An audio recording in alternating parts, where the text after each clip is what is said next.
Bismillahirrahmanirrahim. Assalamualaikum warahmatullahi wabarakatuh. Alhamdulillahirrahmanirrahim. Wassalatu wassalamu ala asrafil anbiya wal mursalin wa ala alihi wa sahbihi ajmain. Asyhadu an la ilaha illallah wa asyhadu anna abdahu wa rasuluh. Allahumma shalli ala Muhammad wa ala ali Muhammad kama shallaita ala Ibrahim wa ala ali sayyidina Ibrahim wa barik ala Muhammad wa ala ali Muhammad kama barakta ala Ibrahim wa ala ali Ibrahim fil alamin innaka Hamidum Majid. Ya ayyuhalladzina amanu taqullaha haqqa tuqatih wa la tamutunna illa wa antum muslimun. Wa qala Allah ta'ala fil Qur'anil Karim. A'udzu billahi minasyaitonir rajim. Bismillahirrahmanirrahim. Alladzi khalaqal mauta wal hayata liyabluwakum ayyukum ahsanu amala. Saudara-saudaraku yang dirahmati Allah SWT, alhamdulillah, syukur binikmah bahwa kita masih diberi nikmat oleh Allah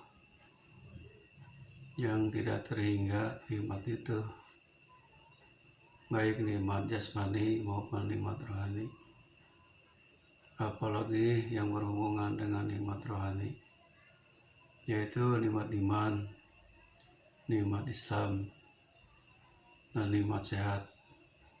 Salawat serta salam mudah-mudahan dilimpahkan kepada junjungan Nabi Muhammad SAW, juga kepada keluarganya, para sahabatnya, dan kepada kita sebagai umatnya. Amin ya Allah ya Rabbal Alamin.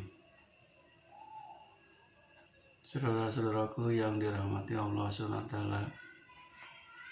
dalam mukadimah tadi saya bacakan Al-Quran surat Al-Muluk ayat 2. A'udzubillahi minasyaitonirrajim. Bismillahirrahmanirrahim.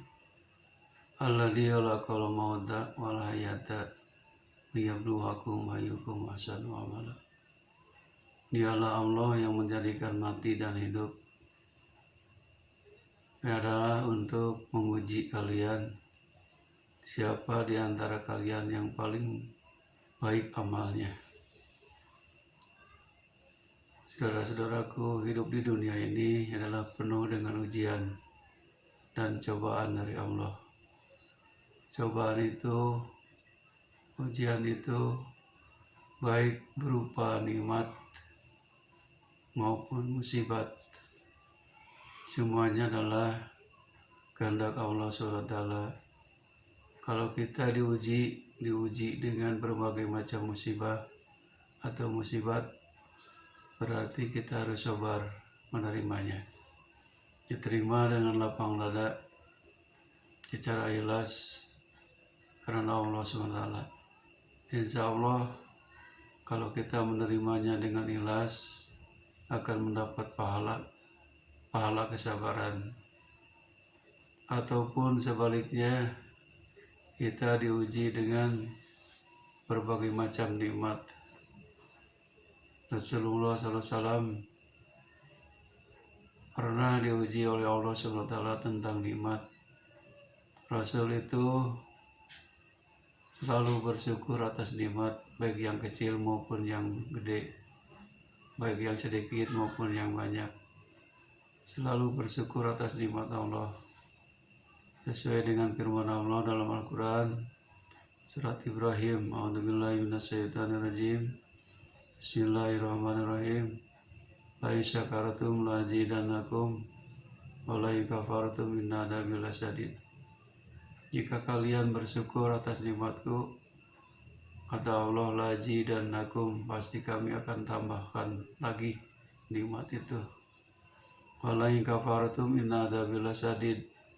Tapi sebaliknya, kalau kita ingkar, kufur nikmat, kata Allah, rasakan adabku yang amat pedih. Allah Subhanahu wa Ta'ala di dalam Quran surat Al-Baqarah ayat 155 menguji kepada seluruh manusia berbagai macam cobaan. Di antaranya ada 5 ujian, 5 cobaan Allah Subhanahu wa taala kepada manusia. Di situ dikatakan walanabluwakum, Allah akan menguji kalian dari segala sesuatu, minal khaufi, dari rasa takut. Rasa takut ini ujian dari Allah SWT. Misalkan takut apa?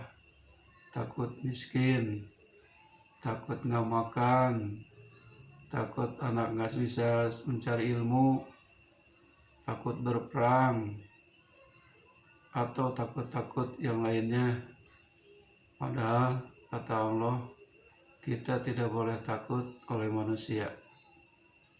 Fala tasauhum wahsauni, kata Allah. Janganlah kalian takut oleh manusia, tapi takutlah olehku, kata Allah.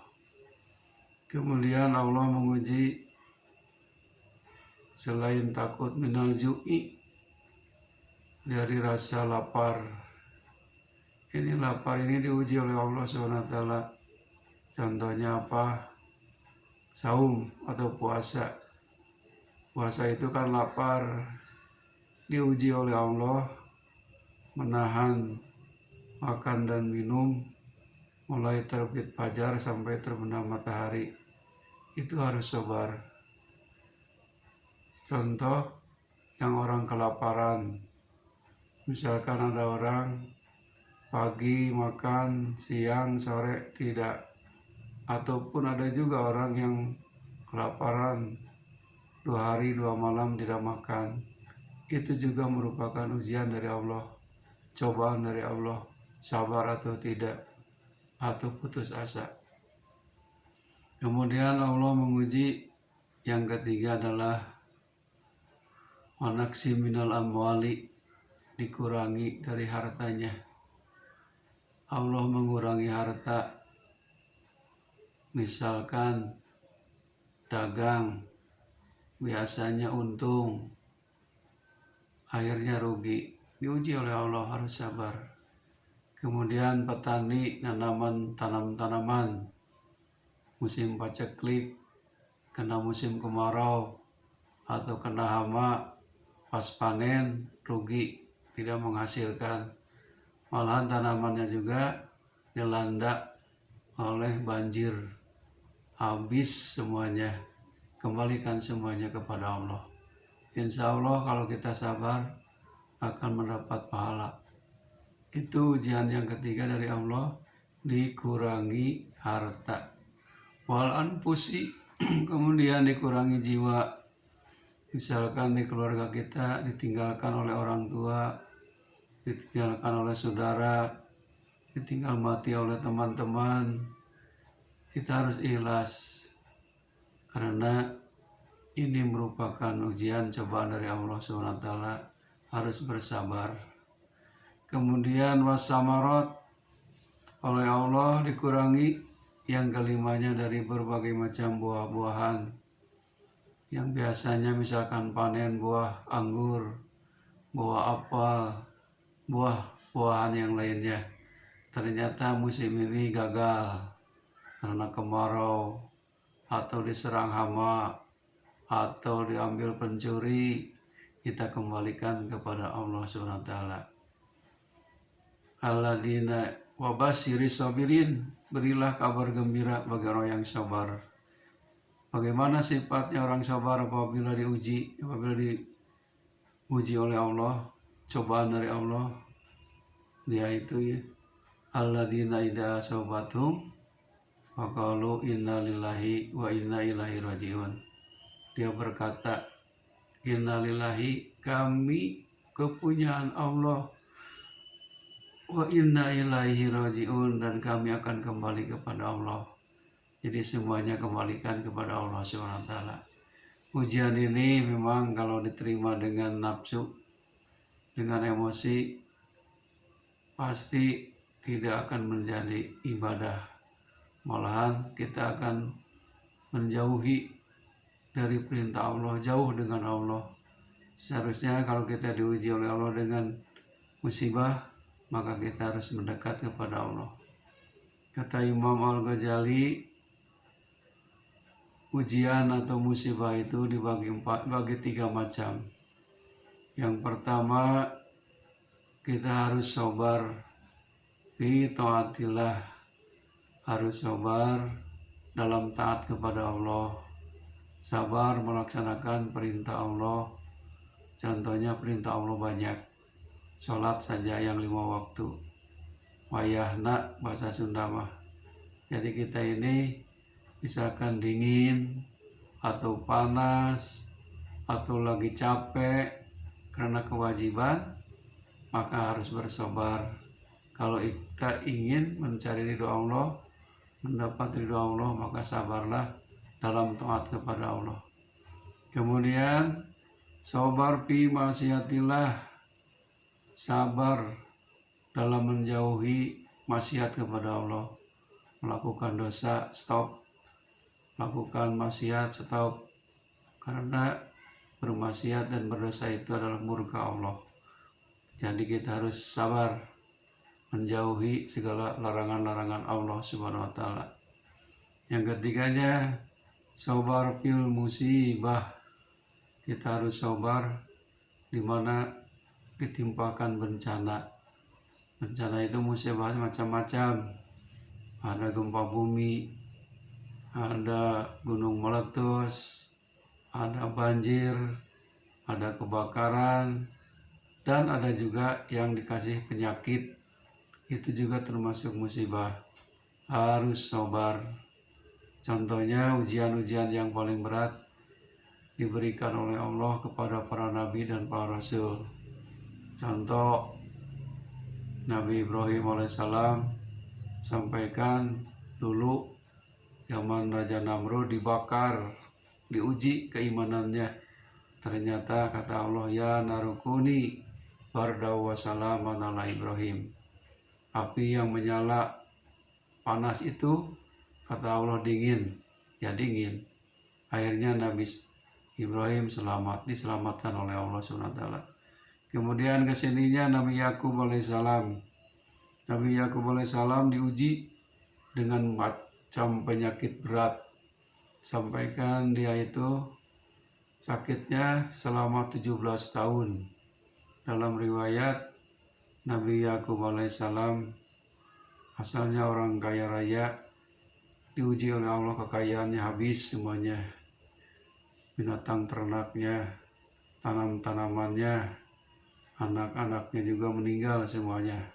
Karena ada orang yang iri dan dengki, yaitu setan. Tinggal Nabi Yakub alaihissalam bersama istrinya diterima dengan sabar lapang dada. Bagaimana akhirnya? Karena dengan kesabaran selama 17 tahun Nabi Yakub akhirnya oleh Allah disembuhkan kembali dari penyakitnya.